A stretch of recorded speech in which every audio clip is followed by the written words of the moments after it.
बिस्मिल्लाहिर्रहमानिर्रहीम। अल्लाहुम्मा कुल्ले वलियकल हुज्जत इब्नुल हसन सलवातुका अलैहि व अला आबाइही फ़ी हाज़िहिस साअत व फ़ी कुल्लि साअत वलियम व हाफ़िज़म व काइदम व नासिरम व दलीलम व ऐन हत्ता तुस्किनहु अर्ज़क तौअन व तुमत्तिअहु फ़ीहा तवीला बिरहमतिका या अरहमर राहिमीन। अल्लाहुम्मा सल्ली अला मुहम्मदिन व आलि मुहम्मद व अज्जिल फ़रजहम। अस्सलामु अलैकुम कनीज़ान ज़हरा व मुंतज़रीन इमाम ज़मा। आज 18 सफ़र 1442 हिजरी है और ये अयाम मंसूब हैं इमाम रज़ा अलैहिस्सलाम की शहादत से, और चहार्द मासूमीन अलैहिमुस्सलाम की खिदमत अक़दस में हदिया तस्लियत पेश करते हैं। बिलख़सूस इमाम मूसा काज़िम अलैहिस्सलाम और इमाम ज़माना अज्जलल्लाहु ताला फ़रजहु शरीफ और बीबी मासूमा कुम सलामुल्लाह अलैहा की खिदमत अक़दस में पुरसा पेश करते हैं। पुरसा कबूल हो। और आज की वीडियो में तज़किरा करेंगे इमाम रज़ा अलैहिस्सलाम का। इमाम रज़ा अलैहिस्सलाम के कुछ अक़वाल आपके साथ शेयर करूँगी, उनकी मुख्तसर हालात ज़िंदगी और उनका एक बहुत ज़्यादा ज़ियारत जो पढ़ी जाती है और उससे मुतल्लिक़ आपके साथ तज़किरा करना चाहूँगी। या सुल्तान अरब वल अजम, मुहर्रम सफ़र से लेकर 8 रबीउल अव्वल तक जारी रहने वाले अयाम अज़ा हों, रमज़ान में अयाम मौलाए कायनात इमाम अली अलैहिस्सलाम हों, या अयाम फ़ातिमिया जनाब फ़ातिमतुज़ ज़हरा सलामुल्लाह अलैहा की शहादत के अयाम हों, या साल भर मख़सूस तारीख़ों में मुनक्किद होने वाली मजालिस हों, हर मजलिस के इख्तिताम पर ज़ियारत पढ़ी जाती है। इन ज़ियारतों में ज़ियारत इमाम अली इब्न मूसा रज़ा ज़रूर पढ़ी जाती है। इस ज़ियारत का हर जुमला सुनने वाले को अपनी तरफ मुतवज्जा करता है। बचपन से अब तक जहाँ जहाँ मजालिस में गए हैं, बहुत से लोगों से ये ज़ियारत सुनी है, लेकिन बचपन में मुख्तलिफ़ तारीख़ी इमाम बारगाहों बिलख़सूस अतिया अहले बैत में मुहर्रम की अशरा में कारी मोहम्मद अली रिज़वान से ये ज़ियारत कुछ ऐसी सुनी कि वो अंदाज़ और आवाज़ कल्ब और जहन में नक्श होकर रह गई। आज कहीं भी इमाम रज़ा अलैहिस्सलाम की ज़ियारत सुनते हैं तो लाशऊर में अंदाज़ ऐसा ही होता है जैसे कारी साहब को सुन रहे हों। अस्सलामु अलैका या गरीबल गुरबा। ये जुमले सुनते ही दिल उनसियत और मुअद्दत और गम के एहसास से भर जाता है।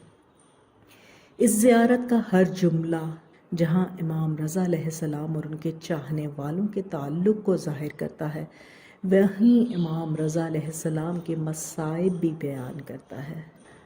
जब हम छोटे थे तो गरीबुल गुरबा का मतलब समझ में नहीं आता था और यही ख्याल किया जाता था कि शायद यहाँ गरीब और गुर्बत का तज़किरा है।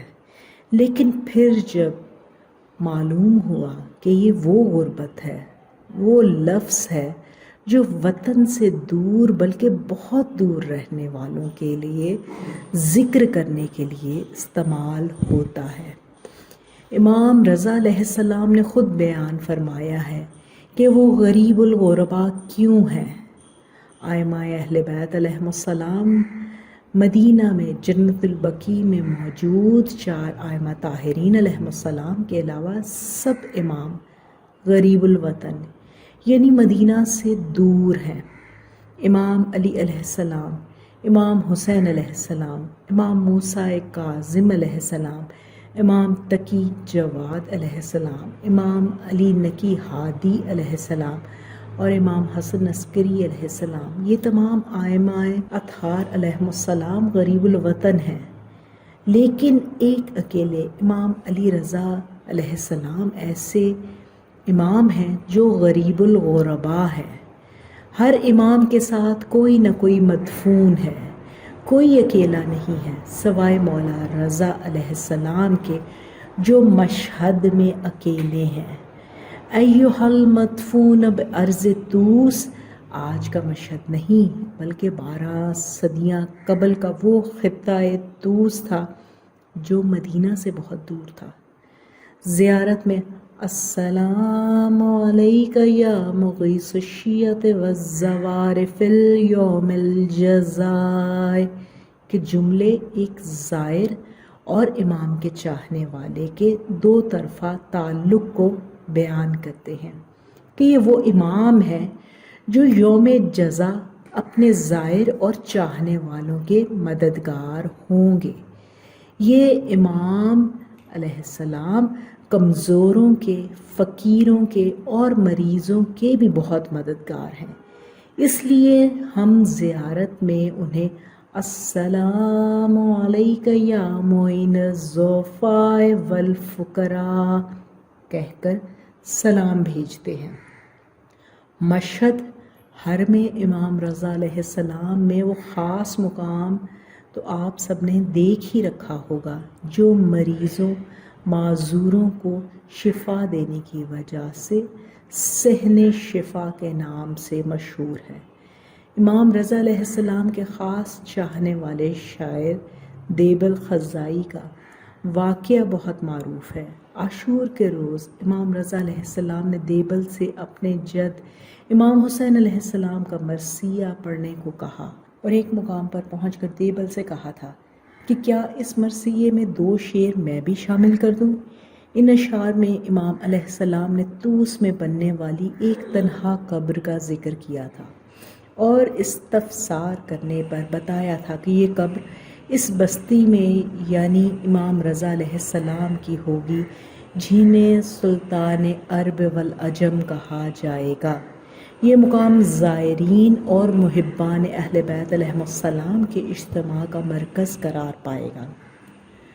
آج مشہد میں جا کر دیکھ لیجئے پورا شہر سلطان العرب والعجم کا دربار نظر آتا ہے، جس میں امام کو مدینہ سے دور اکیلا شہید کیا گیا۔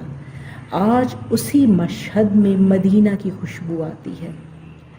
یہاں ایک قابل غور پہلو یہ بھی ہے کہ ہمارے ائمہ اطہار علیہ السلام نے مصائب اہل بیت علیہ السلام سننے اور بیان کرنے کے لیے مرثیے کی اہمیت بھی واضح کی۔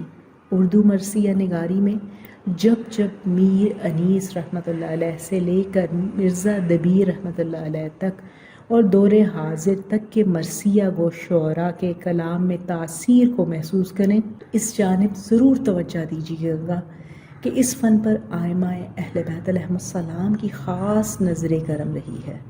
امام رضا علیہ السلام کا دیبل خزائی سے کہہ کر مرثیہ سننا اور اس میں 2 شعر اپنی جانب سے شامل کر دینا اس کا ثبوت ہے۔ یہ لکھتے ہوئے مجھے استاد قمر جلالوی کے یہ مصرے بھی یاد آ گئے۔ میرے لیے تکلیف وہ فرماتے ہیں، آ کے مجھے خواب میں سمجھاتے ہیں، تم مرثیہ پڑھنے کو جہاں جاتے ہو ہم مرثیہ سننے کو وہاں آتے ہیں۔ آج شب شہادت امام علی ابن موسیٰ رضا ہے۔ آپ کے جد جناب فاطمہ الزہرا سلام اللہ علیہا، آپ کی ہمشیرہ معصومہ کم سلام اللہ علیہا اور امام زمانہ اجل اللہ تعالی فرجہ شریف کی خدمت اقدس میں تعزیت اور پرسہ پیش کرتے ہیں۔ یہ الفاظ نقل کرنا چاہوں گی جو امام رضا علیہ السلام نے دیبل خزائی سے روز عاشورہ کہے تھے۔ اے دیبل، چونکہ آج روز عاشور ہے اور یہ دن ہمارے لیے انتہائی رنج و غم کا دن ہے، لہٰذا تم میرے جد مظلوم حسین علیہ السلام کے مرثیے سے متعلق کچھ شعر پڑھو۔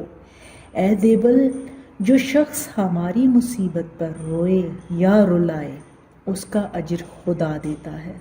اے دیبل، جس شخص کی آنکھ ہمارے غم میں تر ہو وہ قیامت میں ہمارے ساتھ محشور ہوگا۔ اے دیبل، جو شخص ہمارے جد کے غم میں روئے گا خدا اس کے گناہ بخش دے گا۔